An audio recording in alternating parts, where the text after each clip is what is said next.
नमस्कार दोस्तों, मैं डॉक्टर हरिता अरोरा एक बार फिर आपके सामने उपस्थित हूँ कक्षा 12वीं की हिस्ट्री के फर्स्ट चैप्टर के 5वें और आखिरी एपिसोड को लेकर। चैप्टर है ईंटें, मनके तथा अस्थियां, हड़प्पा सभ्यता। अभी तक जो हमने देखा है पिछले एपिसोड्स में कि ये पूरा चैप्टर हमारा 11 उपविषयों में विभाजित है। बार बार उसकी डिटेल में ना जाते हुए मैं सिर्फ यही इतनी ही बात कहना चाहूंगी कि जो हमने बात स्टार्ट की थी कि इसको सिंधु घाटी की सभ्यता या हड़प्पा सभ्यता क्यों कहा गया है, से लेकर के जो आप यहाँ पर चित्र देख रहे हैं पुरोहित राजा यानी इनकी प्राचीन सत्ता के बारे में हमने अभी तक पिछले चौथे पार्ट तक हमने बात की थी। आज 5वें पार्ट में और आखिरी पार्ट में हम बात करने वाले हैं कि हड़प्पा सभ्यता का अंत कैसे हुआ, इसकी खोज और अतीत को जोड़कर पूरा करने में क्या-क्या समस्याएं हमारे सामने आई। अब यदि हम ये देखें यहाँ पर कि जब भी कोई चर्चा होती है तो उस चर्चा का कोई ना कोई लर्निंग आउटकम जरूर होता है। तो आज की हमारी चर्चा का लर्निंग आउटकम है नए आंकड़े सभ्यता के मौजूदा सिद्धांतों के संशोधन का कारण बन सकते हैं। और दूसरा हमारा लर्निंग आउटकम है पुरातात्विक रिपोर्ट बनाने के चरण। तो चलिए हम निकल पड़ते हैं इस यात्रा पर और हम बात करते हैं सबसे पहले इस सभ्यता के अंत की। लगभग 1800 ईसा पूर्व तक चोलिस्तान, जो आप यहाँ पर देख सकते हैं चोलिस्तान रेड से लिखा है, जो आज के पाकिस्तान में पड़ता है और हमारे राजस्थान की तरह ही कोई डेजर्ट एरिया है लेकिन पाकिस्तान के अंदर का। यहाँ 1800 ईसा पूर्व तक चोलिस्तान जैसे क्षेत्रों में जो ज्यादातर विकसित यानी डेवलप्ड हड़प्पन साइट्स थी, जैसे मोहनजोदाड़ो, हड़प्पा डेवलप्ड साइट्स आती हैं, उनको त्याग दिया गया और पॉपुलेशन कहाँ शिफ्ट होने लगी, यानी बस्तियां जो है वो कहाँ घूमने जाने लगी, वे जाने लगी आज के हरियाणा की तरफ, इधर गुजरात की तरफ, और साथ में जो है हरियाणा, गुजरात, राजस्थान और पश्चिमी उत्तर प्रदेश की तरफ इन बस्तियों की आबादी बढ़ने लगी। और साथ ही साथ हम देखते हैं कि कुछ जो है वो 1900 ईसा पूर्व के बाद भी कुछ पोस्ट हड़प्पन क्षेत्र अपने अस्तित्व में वो वहां पर रहे। अब जब ये बस्तियां शिफ्ट हुई तो केवल बस्तियों के शिफ्ट होने पर ही तो हम नहीं कह सकते कि सभ्यता का अंत हुआ। कई ऐसे चीजें थी, संकेत, जो आर्कियोलॉजिस्ट यानी पुरातत्वविदों ने देखे। क्या थे वो? क्योंकि जो भौतिक संस्कृति थी हम देखते हैं कि उसके अंदर बदलाव आता है। ऐसा क्या बदलाव आया? जो बाट थे, जो सब तरफ एक स्टैंडर्डाइज बाट से, जो जो इस पूरे सिविलाइजेशन और संस्कृति में एक जैसे बाट, एक जैसे मनके, एक जैसी मोहरें, अब उनका इस्तेमाल समाप्त हो गया। दूसरा इंडिकेटर आया कि जो उनकी लेखन थी, चाहे लिपि हम आज तक ना पढ़ पाए हो, लेकिन लिपि थी तो सही। और लंबी दूरी के व्यापार में हमने देखा है कि वो संक्षिप्त, बहुत शॉर्ट में मैसेजेस भी उसमें जाते हैं। तो अब हम देखते हैं कि वो लेखन और वो लंबी दूरी का जो व्यापार है वो भी समाप्त सा हो गया है। जो उनकी शिल्प के अंदर विशेषज्ञता थी, वो विशेषज्ञता भी जो है अब खत्म होने पर आ गई। और प्रोडक्शन जो था चीजों का, यानी जो वस्तुओं का निर्माण था, वो अब जो है बहुत छोटे लेवल पर थोड़ा ही प्रोडक्शन किया जाने लगा, यानी लोकल एरिया की नीड्स को लेकर के। एक और बड़ी चीज हुई कि जिस तरह की टाउन प्लानिंग, जिस तरह के प्लानिंग के साथ बनाए गए मकान, जिसकी चर्चा हमने पिछले वाले में मोहनजोदाड़ो एक नियोजित शहर में की थी, और मकान बनाने की जो टेक्निक थी हम देखते हैं वो अब खत्म सी होने लगी है, उसका ह्रास होने लगा है। और हमने बात की थी जो बड़ी बड़ी सार्वजनिक संरचनाएं, जैसे विशाल स्नानागार, माल गोदाम, हम देखते हैं कि वो सब भी इस समय में खत्म सा हो गया। यानी कि जो है अब जो है एक डेवलप्ड सिविलाइजेशन से हम देखते हैं कि एक ग्रामीण सभ्यता की तरफ, यानी एक ग्रामीण जीवन शैली की तरफ जो है झुकाव जा रहा है। तो इसको हम एक पतन ही तो कहेंगे। तो ये सारी चीजें देखते हुए इनको पुरातत्वविदों ने ये कहा कि ये जो है इस सभ्यता को नाम दिया गया उत्तर हड़प्पा, यानी पोस्ट या उसकी अनुवर्ती संस्कृति। लेकिन केवल इतने की इंडिकेटर्स के आधार पर तो हम नहीं कह सकते कि हड़प्पा सभ्यता का अंत हो गया। तो ये परिवर्तन हुए कैसे, इस विषयों के लिए पुरातत्वविदों ने, आर्कियोलॉजिस्ट ने कई तरह की व्याख्याएं दी हैं। क्या व्याख्याएं दी हैं? व्याख्या दिया, हो सकता है जलवायु परिवर्तन हुआ हो। आज भी अगर हम देखें तो जो है क्लाइमेट, ओजोन लेयर में छेद हुआ, और ग्लोबल वार्मिंग की हम बात करते हैं, उस समय में भी जंगलों की बहुत ज्यादा कटाई हो गई होगी जिस तरह से आजकल है। या कई बार बाढ़ किसी क्षेत्र में आई, बहुत बाढ़ आई तो एरिया खत्म हो गया, स्थल खत्म हो गया। या कभी नदियां सूख गई, नदियों के सूखने से या नदी ने अपना जो है कोर्स बदल लिया, रास्ता बदल लिया, और नए एरियाज को अपने जो है उसने नदी के उसमें क्षेत्र में वो एरिया खत्म हो गए। या जो है जमीन का अत्यधिक उपभोग हुआ हो। तो कुछ बस्तियों के संदर्भ में तो ये बात सही लगती है, लेकिन पूरी सभ्यता का पतन ही इस आधार पर हो गया, ये हम कैसे कह सकते हैं? तो अभी भी हमारे पास जो है सबूत केवल इसी आधार पर हम नहीं कह सकते। हम किसी स्थानीय स्तर की चीजों के लिए तो हम ये बात कह ही सकते हैं कि वहां पर ऐसा हुआ होगा, लेकिन पूरी सभ्यता के पतन के लिए, तो पूरी सभ्यता के पतन के पीछे जो है प्रमुख कारण, जो ओवरऑल जब सारी चीजों को एनालाइज किया जाता है, तो पूरी सभ्यता के पतन का एक चीज जरूर समझ में आती है। क्या समझ में आती है?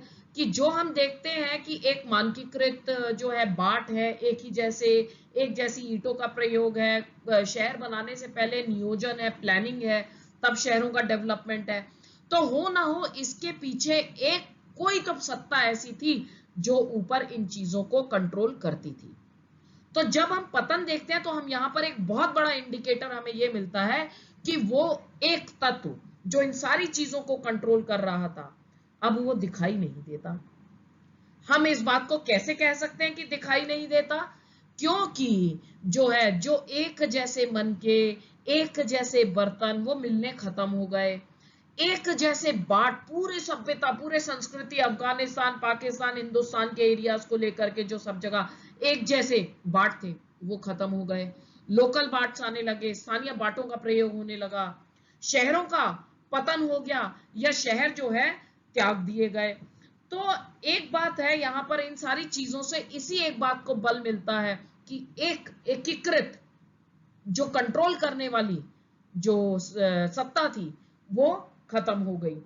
तो अब आप देखिए, इन परिवर्तनों से इस बात को बल मिलता है कि सभ्यता का पतन के पीछे, आज तो हम यही कयास लगाते हैं, अनुमान लगाते हैं, इतने सारे कारण रहे होंगे। तो एक सभ्यता, एक कंट्रोलिंग अथॉरिटी का खत्म होना एक बहुत बड़ा इंडिकेटर है इस बात का कि सभ्यता का अंत हुआ होगा।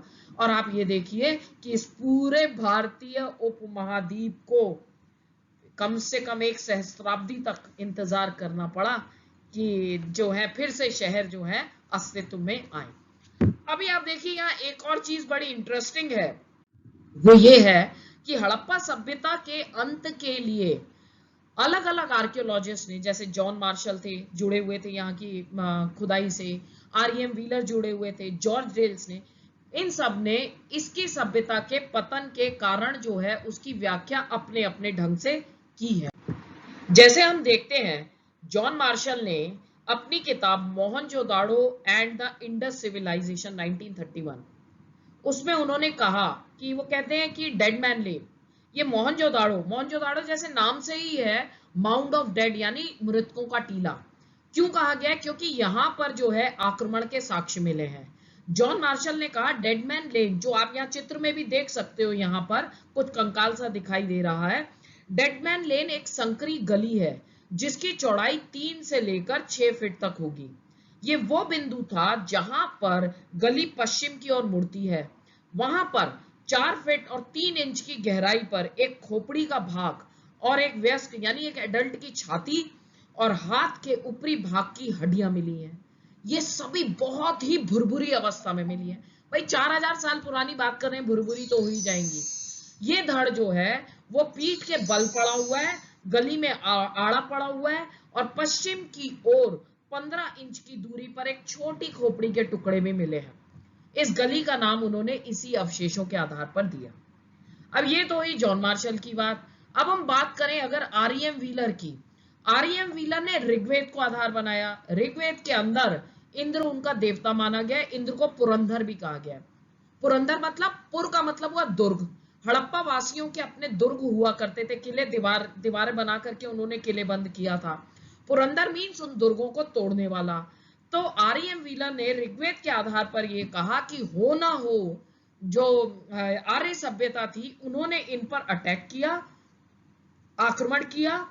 और इस अनार्य सभ्यता, अनार्य मीन्स हड़प्पा सभ्यता, इस अनार्य सभ्यता पर इन्होंने आक्रमण किया और बड़े पैमाने पर जो है उन्होंने यहाँ पर हत्या हुई और जो है यहाँ पे स्त्री और पुरुष और बच्चों का जनसंहार किया गया। और परिस्थितिक साक्ष्यों के आधार पर ऋग्वेद का सहारा लेकर के आर.एम. व्हीलर ने यह कहा कि आर्य लोगों का अटैक हुआ और यह सभ्यता का अंत हुआ। अब ये तो इन दोनों की बात हुई। आर.एम. व्हीलर ने बोला 1946 पे में उन्होंने ये बात अपना कही। अब हम बात करते हैं जॉर्ज डेल्स की। कई बार ये भी कहा जाता है और प्रश्न भी आता है कि तथ्यों का सावधानी पूर्वक पुनर्निरीक्षण, यानी जो भी फैक्ट्स हैं उसको जब हम रीवैल्यूएट करें, पुनर्निरीक्षण कभी कभी पूर्ववर्ती व्याख्याओं को बदल देता है। तो वो बात यहां पर फिट बैठती है। 1960 के दशक में जॉर्ज डेल्स नाम के जो आर्कियोलॉजिस्ट थे, उन्होंने इन जनसंहारों के सबूत जो है और उस पर की हुई जो व्याख्या थी उस पर उन्होंने प्रश्न चिन्ह लगाए। कैसे लगाए?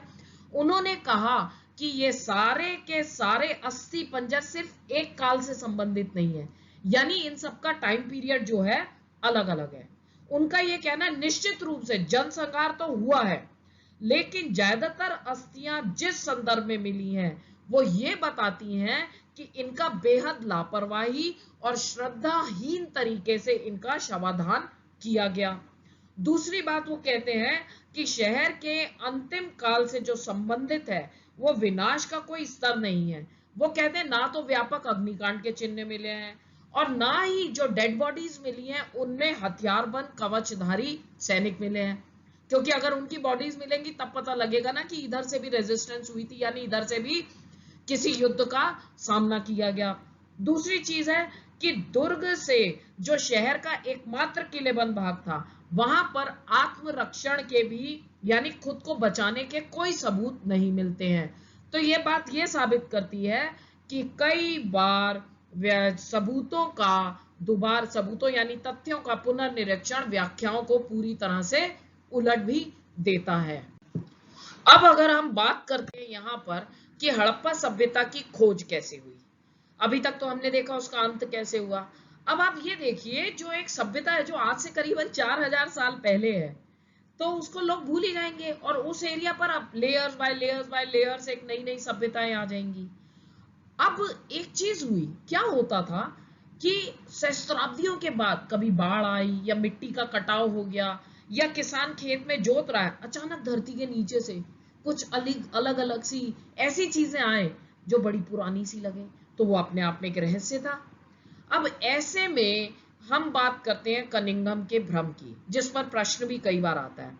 कनिंघम जो है वो आर्कियोलॉजिकल सर्वे ऑफ इंडिया यानी भारतीय पुरातात्विक सर्वेक्षण विभाग के पहले डायरेक्टर जनरल थे और इन्होंने जो है 19वीं शताब्दी के मध्य में इन्होंने यहाँ पर खुदाई जो है शुरू की खुदाई।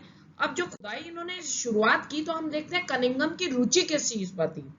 विशेषकर से कनिंघम जो है उनकी रुचि थी किस पर, वो लिखित स्रोतों पर ज्यादा उनका झुकाव था और हड़प्पा की लिपि तो पढ़ी भी नहीं गई, वहां उसकी लिपि आज तक नहीं पढ़ी गई है। तो इनका जो झुकाव था वो ज्यादातर पसंद करते थे कोई भी साहित्य मिल जाए या अभिलेख मिल जाए। दूसरी चीज थी कि उनकी मुख्य रुचि जो थी वो भारतीय इतिहास के 6ठी शताब्दी ईसा पूर्व से लेकर के 4ठी शताब्दी ईसवी या उसके बाद के कालों के बारे में जानने के लिए थी। और इस पर भी उन्होंने भरोसा किस पर ज्यादा किया, उन्होंने भरोसा किया जो 4ठी से लेकर 7वीं शताब्दी ईसवी तक जो चीनी तीर्थयात्री, बौद्ध तीर्थयात्री भारत आते जाते रहे और उन्होंने भारत के बारे में जो भी अपने एक्सपीरियंसेस छोड़े उस पर उन्होंने ज्यादा भरोसा किया। नो डाउट जो भी अभिलेख मिले उसको उन्होंने इकट्ठा किया, कलेक्ट किया, उसको रीराइट करवाया, उसका इंटरप्रिटेशन भी करवाया, उसका अनुवाद भी करवाया और उनकी जो खोज थी उस पे उनका मुख्य वो रहता था कि ऐसी पुरावस्तुएं यानी पुरा यानी प्राचीन, ऐसी प्राचीन चीजों को खोजने का जो उनको लगता था, उनकी नजर में लगता था कि ये जो है ये सांस्कृतिक महत्व की है। तो कनिंघम की रुचि जो है वो लिमिटेड थी इस तरह से। और दूसरी चीज, अपनी इसी रुचि के कारण हम कह सकते हैं कि वो जो है हड़प्पा के महत्व को खोजने में जो है वो चूक गए, क्योंकि जो भी चीनी यात्री आए यहाँ पर, तीर्थ यात्री, वो आ रहे हैं, हम बात कर रहे हैं चौथी शताब्दी से 7वीं शताब्दी के बीच में मुख्य रूप से चीनी तीर्थ यात्री बहुत आए हैं। तो हड़प्पा तो उससे कहीं अधिक प्राचीन थी, तो वो तो उनके उसमें आती ही नहीं थी उस टाइम पीरियड में, तो वो लिखते कैसे? नहीं लिखते। तो कनिंघम के जो खोज थी उसमें ये काल, क्योंकि ये बहुत प्राचीन था, और कनिंघम की रुचि थी मेन किस पर? 6ठी शताब्दी ईसा पूर्व से लेकर आगे के उसमें, तो उनकी उसमें फिट बैठता ही नहीं था। बल्कि हड़प्पाई पुरावस्तुएं उनको मिली भी, और हड़प्पाई पुरावस्तुएं मिलने के बावजूद, जैसे यहाँ पर आप चित्र में देख रहे हैं, एक अंग्रेज ने कनिंघम को एक हड़प्पाई मोहर दी, और उसने मोहर को देखा भी, उसने देखा कि भाई इसमें टाइम पीरियड कौन सा है, वो समझ ही नहीं पाया कि भाई इसकी मैं डेट डालूं तो डालूं कहां पर। और दूसरी चीज है, उसके माइंड में एक सुनिश्चित धारणा बैठी हुई थी कि भारत का जो इतिहास है उसकी जो शुरुआत है वो गंगा की घाटी में पनपे पहले शहरों से ही है। इसीलिए कनिंघम जो है उसके हाथ में इस समय की मोहरें आने के बावजूद भी, ये चित्र आप देख सकते हो, ये चित्र आपकी एनसीईआरटी की पुस्तक से ही लिया गया है, और कनिंघम द्वारा हड़प्पा से प्राप्त पहली जो जानी गई मोहर है उसका ये रेखा चित्र है बना हुआ। तो कनिंघम जो है अपनी रुचि के कारण इसके महत्व को समझने में चूक गया। चलिए, कनिंघम तो चूक गए, लेकिन अब हम अन्य आर्कियोलॉजिस्ट के बारे में बात करते हैं। यहाँ पर हड़प्पा के साथ जुड़ा हुआ है मुख्य रूप से नाम दयाराम साहनी जी का, आर.डी. बनर्जी, रखालदास बनर्जी का, और जॉन मार्शल का। अब 20वीं शताब्दी के जो शुरुआती दशक है उसमें हम देखते हैं कि दयाराम साहनी ने हड़प्पा की मोहरें जो खोजी, अब तक ये बात तो समझ में आने लगी कि जिस संस्कृति की, जिसके बारे में कनिंघम से अब तक कनिंघम ने बात की है, ये सभ्यता तो उससे भी और कहीं प्राचीन, उसके बहुत लेयर्स नीचे तक की है। अब इसके महत्व को समझ में आने लगा, भाई कुछ ना कुछ तो जरूर है। दूसरा, आर.डी. बनर्जी ने क्या किया, उन्होंने हड़प्पा से मिली जो मोहरें थी, उन्होंने देखा भाई मोहनजोदाड़ो की साइट पर भी वैसी ही मिल रही हैं, तो यानी कि ये दोनों स्थल किसी एक ही प्राचीन सभ्यता से जुड़े हुए हैं। और यहीं पर बात उठती है 1924 में, जिनका आप चित्र भी यहां तक पर देख सकते हो। भारत के आर्कियोलॉजिकल सर्वे ऑफ इंडिया यानी एएसआई पुरातात्विक सर्वेक्षण के डायरेक्टर जनरल बने 1924 में जनरल जॉन मार्शल। उन्होंने तो भाई घोषणा कर दी दुनिया के सामने कि यहाँ पर एक नई सभ्यता, सिंधु घाटी की सभ्यता की हमने खोज की है। और इसीलिए सर जॉन मार्शल के लिए एस.एन. राव ने अपनी किताब the story of Indian archaeology में लिखा है कि मार्शल ने भारत को जहां पाया उससे 3000 साल और पीछे लेकर के आया। यानी भारत की सभ्यता केवल 6ठी शताब्दी ईसा पूर्व से नहीं चालू होती, उससे और 3000 साल पहले की है। दूसरी बात ये भी पता लगी कि ये सभ्यता मेसोपोटामिया की सभ्यता की समकालीन है। क्यों? क्योंकि मेसोपोटामिया में, जैसा हमने सुदूर क्षेत्रों के साथ व्यापार में हमने डिस्कस किया था, कि मेसोपोटामिया के स्थलों में हुई खोजों में, खुदाई में हड़प्पा पुरा स्थल की जैसी मोहरें मिली हैं। तो यानी कि वो जो है वहां मेसोपोटामिया सभ्यता की समकालीन सभ्यता थी वो। अगर हम सर जॉन मार्शल की बात करें तो वो जो थे भारत में काम करने वाले पहले प्रोफेशनल आर्कियोलॉजिस्ट थे, पेशेवर पुरातत्वविद थे। कैसे कह सकते हैं, यहाँ आप मैप में देख रहे हैं यूरोप का मैप, उसमें नीचे ग्रीस और क्रीट दिया हुआ है। भारत में आने से पहले वो ग्रीस, जिसको हिंदी में हम यूनान कहते हैं, वहां और क्रीट में खोजे कर चुके थे, तो उनके पास एक्सपीरियंस भी था। दूसरी चीज है कि कनिंघम की तरह उनकी रुचि तो थी कि भाई अट्रैक्टिव चीजें खोज करके लाएं, कुछ आकर्षक खोजें करें, लेकिन उसके साथ साथ उन्हें दैनिक जीवन की जो आम जीवन की है, कैसा जीवन चल रहा था, कैसे आम लोग रहते थे, इस सब को जानने की भी उनके अंदर उत्सुकता थी। इसीलिए अब हम यहाँ पर देखते हैं कि उनकी खोज करने का, जॉन मार्शल की खोज करने का तरीका कैसा था। यहाँ पर आप एक टीला देख रहे हैं। ये जो टीला है इसमें आपने देखा ABCD भी लिखा हुआ है, डी यानी सबसे पुराना। अब पहली बात तो ये करें भाई, इसमें हिस्ट्री करते हुए हम टीलों पे क्यों आ गए। तो जो पूरा स्थल होता है वो चीजों के और संरचनाओं के निर्माण से और उपयोग और फिर उसको त्याग दिए जाने से बनते हैं।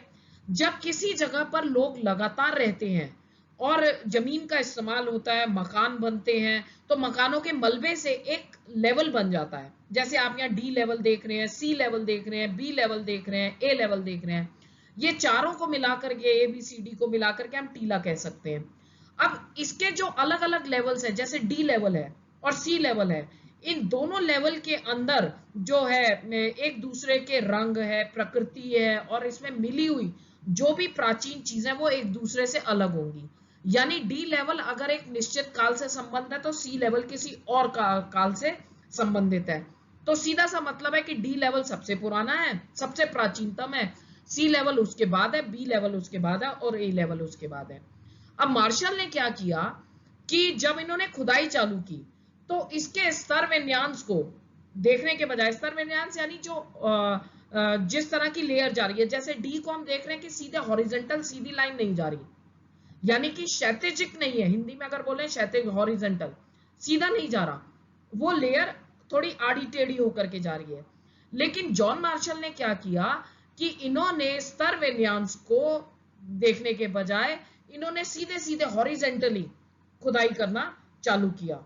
तो इसका मतलब ये हुआ कि कई बार क्या हुआ, सीधे खुदाई करने से डी लेवल की जो चीजें हैं, यानी डी सभ्यता की जो वस्तु है और सी सभ्यता की वस्तु है, वो एक साथ आ गई। एक साथ आने से सारी पुरावस्तुओं को सामूहिक रूप से उन्होंने क्लासिफाई कर दिया, एक ही साथ ले लिया। तो इससे क्या हुआ कि बहुत सारी बहुमूल्य जानकारी जो कि अलग अलग टाइम पीरियड से संबंधित थी वो आपस में मिक्स हो गई, और इस तरह से बहुमूल्य जानकारी हमेशा के लिए लुप्त हो गई, खत्म हो गई। लेकिन इस समस्या का समाधान आगे हुआ। कैसे हुआ कि 1944 में आर्कियोलॉजिकल सर्वे ऑफ इंडिया यानी ASI के डायरेक्टर जनरल बनते हैं REM व्हीलर, जिनका चित्र आप देख सकते हो।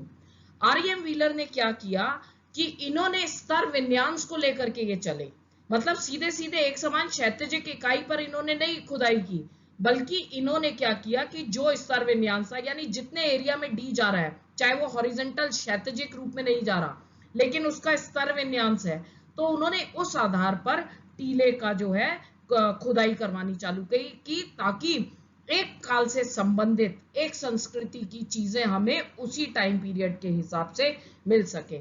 यहाँ पर मैं एक बात आपको बता दूं कि वो सेना के पूर्व ब्रिगेडियर थे और उन्होंने एक आर्कियोलॉजिस्ट के रूप में एक सैनिक के जो एक्सपीरियंस है उसको उन्होंने उसके अंदर इस्तेमाल किया। तो नई तकनीकी के साथ नई खोजें भी आई, जैसे 1980 के दशक में हम देखते हैं कि हमारे इंडस वैली सिविलाइजेशन यानी हड़प्पा के खुदाई में इंटरनेशनल लेवल पर आर्कियोलॉजिस्ट की रुचि बढ़ रही थी। वो सब जानना चाह रहे थे कि इतनी प्राचीन संस्कृति क्या, कैसी थी, क्या था। और 1980 1944 के बाद अब हम बात करें 1980 तक आते आते टेक्नोलॉजी में चेंज आ गया, चीजें जो है और साइंटिफिक हो गई। तो आधुनिक वैज्ञानिकों ने क्या किया, इन्होंने जो है नई तकनीकों का प्रयोग किया, जिसमें ये क्या करते थे, मिट्टी है, पत्थर है, धातु है, उस समय के जो मिले हुए पेड़ पौधे, वनस्पति हैं, या जानवरों के अवशेष हैं, वो प्राप्त करने के लिए इन्होंने जो स्ट्रैटिफिकेशन है यानी जो डी लेवल है, सतह का अन्वेषण किया।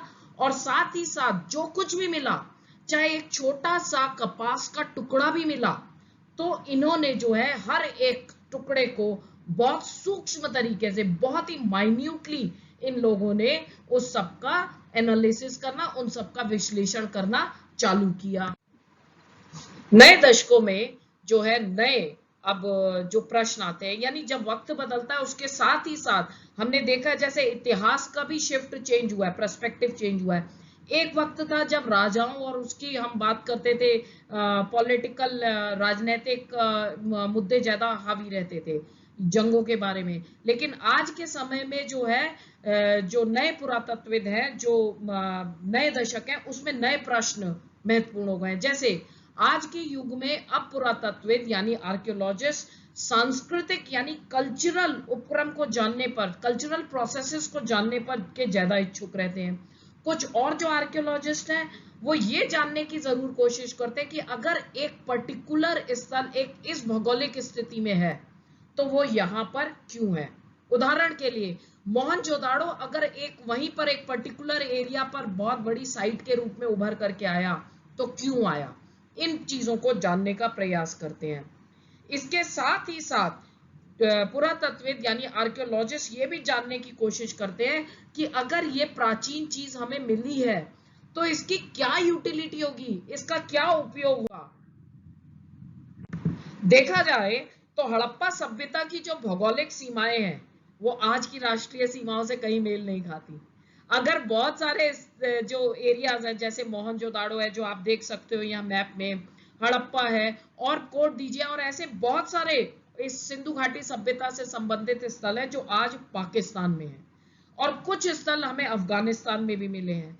तो कोशिश कर रहे हैं हमारे इंडियन आर्कियोलॉजिस्ट, भारतीय पुरातत्वविद, कि भारत के अंदर ज्यादा से ज्यादा इस सभ्यता से संबंधित स्थलों को चिन्हित किया जाए, खोजा जाए, और खोजे भी गए हैं। जैसे गुजरात के अंदर धौलावीरा, नागेश्वर, रंगपुर, लोथल, हरियाणा के अंदर आपका आता है राखीगढ़ी है, बनावली है, राजस्थान के अंदर आपका कालीबंगन है। तो ये सारी खोजें इस सब का हिस्सा है, और खोजें अब भी आगे जारी हैं। तो अभी तक हमने बात की हड़प्पा सभ्यता के अंत की और हड़प्पा सभ्यता के खोज की। अब हम बात करते हैं कि जिस सभ्यता की लिपि भी नहीं पढ़ी गई, क्योंकि हमें राइटिंग से, स्क्रिप्ट से तो कोई मदद मिल नहीं रही, तो अतीत को जोड़कर पूरा करने अपने आप में एक बहुत बड़ी समस्या है। तो जब लिपि से मदद नहीं मिल रही तो हड़प्पा सभ्यता को जानने के हमारे स्रोत क्या हैं, जिस पर अक्सर आपका ऑब्जेक्टिव टाइप क्वेश्चन या 3 मार्क्स के क्वेश्चन, जो अब लेटेस्ट ट्रेंड है सीबीएसई के क्वेश्चन पैटर्न का, तो जानने के स्रोत कौन से हैं? उस समय के मिले हुए बर्तन हैं, औजार हैं, आभूषण है, या घर का सामान है, टूटा फूटा जो फेंक दिया गया सामान, या पत्थर का बना हुआ सामान, पक्की मिट्टी का या धातु का बना हुआ सामान। तो जो है, और आप देखिए कि कपड़ा, लकड़ी, चमड़ा, ये सारी चीजें हमारे भारतीय उपमहाद्वीप का हमारा जो क्लाइमेटिक कंडीशंस है उष्ण कटिबंधीय है, ऐसे में जो चीजें नष्ट प्राय होती है वो खत्म हो जाती हैं, तो वो तो हमारे लिए इतिहास का स्रोत रह नहीं गई। हाँ, कुछ टूटी या अनुपयोगी चीजें जो फेंकी गई हैं वो जरूर हमारे लिए इतिहास का स्रोत बनती है। जैसे हमने शिल्प उत्पादन में देखा कि कौन कौन से स्थल है, हम तभी तो कह पाए जब कूड़ा कचरा मिला चन्नूदड़ों में और अन्य स्थानों में कि ये जो है शिल्प उत्पादन के केंद्र थे। कुछ चीजें जब पुनः चक्रण कर लिया गया, रिसाइकिल करके उनको यूज में ले लिया गया, तो नहीं मिले। एक चीज है, जो चीजें अक्षत अवस्था में यानी बिना टूटी फूटी स्थिति में मिली है, कुछ बहुमूल्य चीजें मिली हैं, उससे हम ये कह सकते हैं कि ये चीजें हो ना हो किसी ने घड़ों में या कहीं छुपा करके रखी होंगी, जिसको बाद में यूज करेंगे, या तो रखने वाला भूल गया, या जो है दोबारा मिला नहीं। तो ऐसी चीजें जो हमें अक्षत अवस्था में बहुमूल्य चीजें मिली है, वो ये जरूर बताती हैं कि ये बहुमूल्य चीज या तो अतीत में खो गई थी, या उसको रखने वाला जो था वो उसको दोबारा प्राप्त नहीं कर पाया। तो अतीत को जोड़कर जो देखने के समस्या है वो 2 स्तरों पर कोशिश की गई है उसको जोड़ करके देखने की। पहला है खोजों के वर्गीकरण की समस्या है, दूसरा आता है उसकी व्याख्या की समस्या। अब जरा हम आगे चलते खोजों के वर्गीकरण की समस्या पर। देखिए, यह खोजों का जो वर्गीकरण की समस्या है उसके अंदर जो प्रयुक्त पदार्थ है यानी चीज बनी हुई किस चीज की है, उसके आधार पर उसको वर्गीकृत कर देते हैं आर्कियोलॉजिस्ट। कि हो सकता है पत्थर की बनी हुई चीजों को एक साथ ले लिया, मिट्टी की बनी हुई चीजों को एक साथ कर दिया, धातु की बनी हुई चीजों को कैटेगराइज कर दिया एक साथ, अस्थि या हाथी दांत की। और दूसरा जो वर्गीकरण है वो है उसकी उपयोगिता के आधार पर। अब उपयोगिता के आधार पर अगर हम देखें वो थोड़ा सा अधिक कॉम्प्लिकेटेड है, जटिल है। जैसे पहले तो ये तय करना पड़ता है कि कोई भी ये चीज है, ये एक औजार है या एक आभूषण है, या फिर ये दोनों चीज है, औजार भी है आभूषण भी है। या कोई चीज, क्या इसका कोई रिलीजियस प्रयोग होता था, यानी अनुष्ठान में इसका उपयोग होता था या नहीं होता था। तो अब क्या करते हैं, उसके अंदर कुछ टेक्निक्स अपनाई जाती हैं उपयोगिता के आधार पर। जैसे पहली चीज, आधुनिक समय में जो चीजें हम इस्तेमाल कर रहे हैं उनके साथ उनकी समानता के आधार पर पहचानने की कोशिश की जाती है। जैसे मन के, आज भी हम आभूषण की तरह उसको पहनते हैं, जो आज भी बहुत फैशन में है। चक्कियां आज भी इस्तेमाल होती हैं, पत्थर के फलक हो गए या बर्तन हो गए, तो उपयोग उनकी समानता जो आधारित की आज के समय में प्रयुक्त होने वाली चीज के आधार पर। दूसरी उपयोगिता के आधार पर वो उस संदर्भ में करते हैं कि ये चीज मिली कहां, घर के अंदर मिली, नाले में पड़ी मिली, नाले में पड़ी मिली तो कूड़ा कचरा होगा, कब्र में मिली या फिर भट्टी में मिली, तो भट्टी में जिस चीज को पकाया जाएगा वही होगी। कई बार पुरातत्वविदों को डायरेक्ट नहीं तो इनडायरेक्ट सबूतों का सहारा लेना पड़ता है, अप्रत्यक्ष साक्ष्यों का सहारा। जैसे कुछ हड़प्पा स्थलों पर कपास का यानी कॉटन के टुकड़े मिले, तो ये पहचान किस तरह के कपड़े पहनते थे उस पहनावे के बारे में जानने का एक इनडायरेक्ट यानी अप्रत्यक्ष सबूत है। और मूर्तियों के चित्रण पर भी कई बार निर्भर रहना पड़ता है, भाई मूर्ति में कैसा पहना है। जैसे अगर इन्होंने मातृ देवी दिखाई तो उसके सिर पर एक हेड गियर पहना हुआ है, बहुत सारे आभूषणों से लदी हुई है, तो उसके आधार पर इनके पहनावे का जो है अंदाजा लगाया जाता है। कई बार उपयोगिता के आधार पर क्या करते हैं कि संदर्भ की रूपरेखा विकसित करनी पड़ती है। संदर्भ की रूपरेखा मतलब उसको रिलेट करना पड़ता है। जैसे जो सबसे पहले खोजी गई हड़प्पाई मोहर है उसको आज तक नहीं समझ पाए। क्यों नहीं समझ पाए? क्योंकि आज तक उसके साथ कोई रिलेटेड रेफरेंस या संदर्भ नहीं मिला।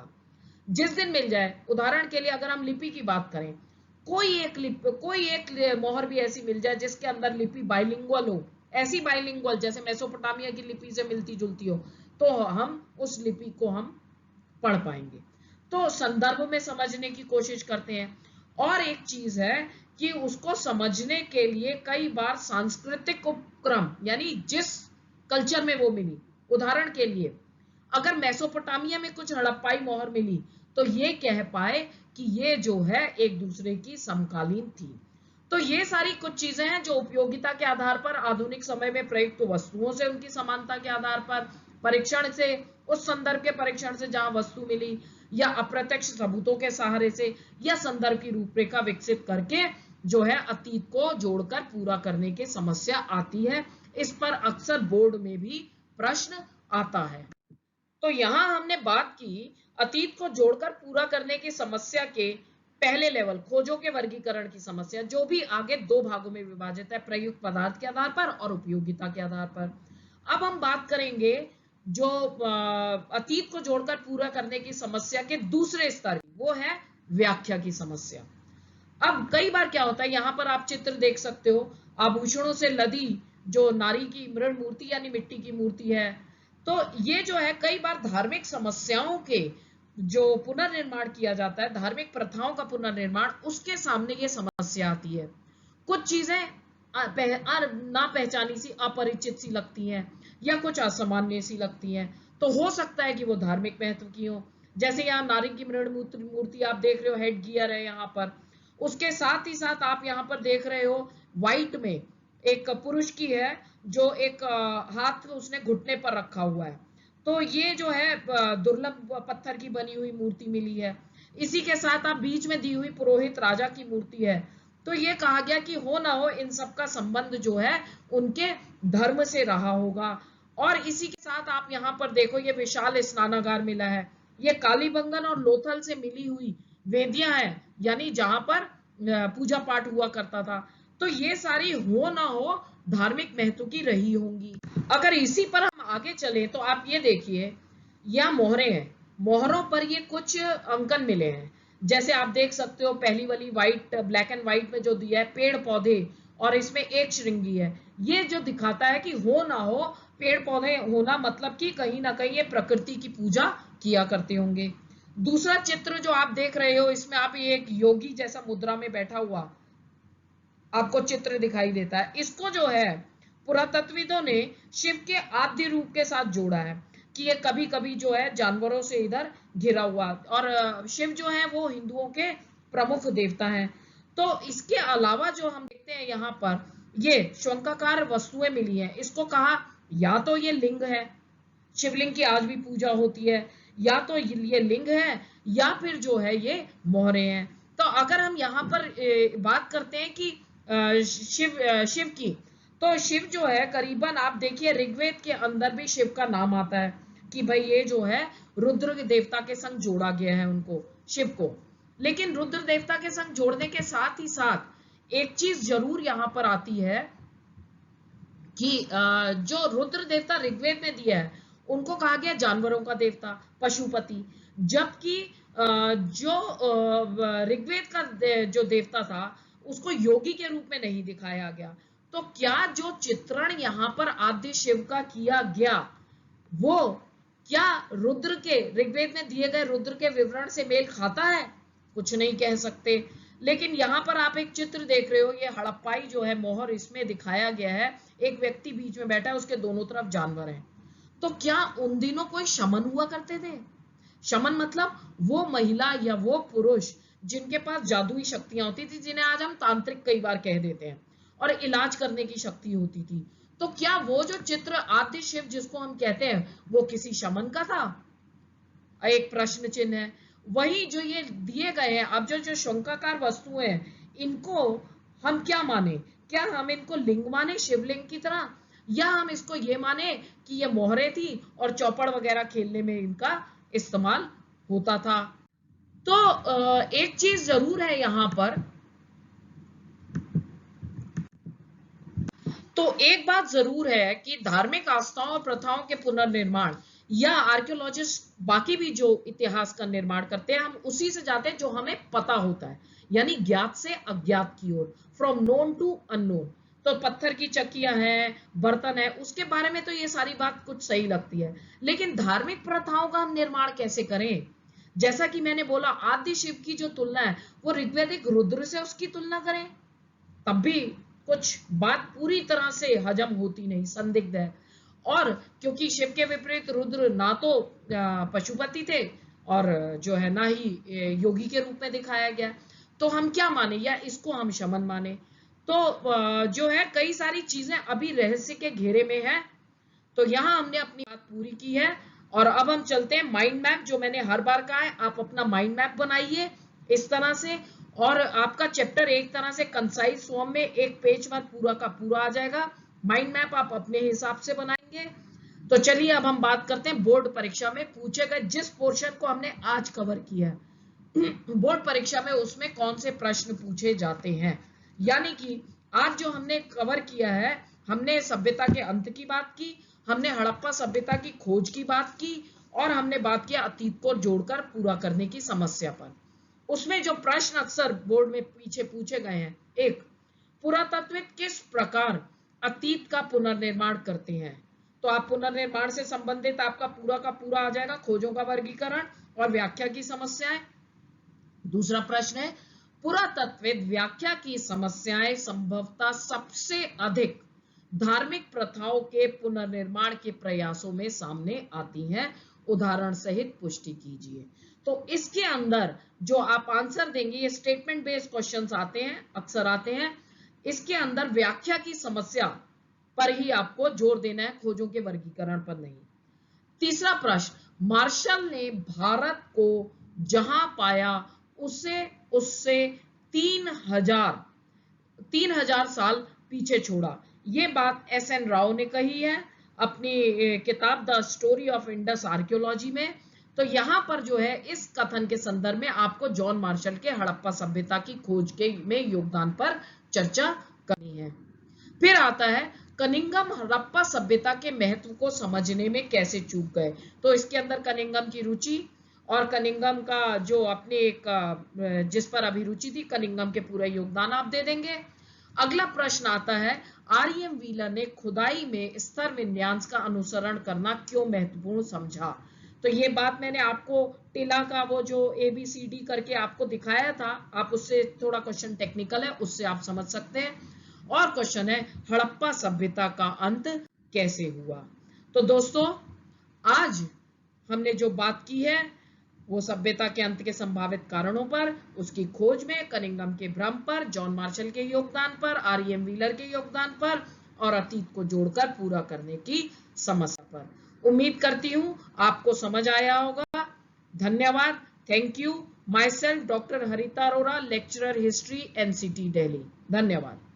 अगर आपको मेरे लेक्चर्स पसंद आते हैं तो प्लीज लाइक कीजिए, सब्सक्राइब कीजिए मेरे चैनल हरिता अरोरा को। Thank you.